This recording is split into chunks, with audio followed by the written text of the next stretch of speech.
আসলে তোমরা আমায় দেখো দিনের আলোয়, যেখানে জীবন সাজানো থাকে রং বেরঙের ফুলে। কখনো তো দেখিনি আমি আমার এই দুঃখের ঢেউ তোমাদের হৃদয়ে ছুঁয়ে যেতে। তোমরা কেন বোঝো না আমি যে তোমাদেরই মতো একজন? আমারও তো তোমাদের মতোই স্বপ্ন আছে।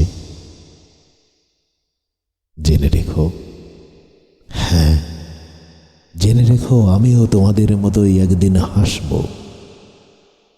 অন্ধকার ভেদ করে আমিও একদিন আলোর পথে হাঁটব। এই পৃথিবীর বুকে চিরসবুজ চির সুখের ছোঁয়া ছড়িয়ে দেব। হ্যাঁ, আমি দুঃখী মানুষের হাত ধরে তুলে এনে সুখের পাল্লা করব পারি।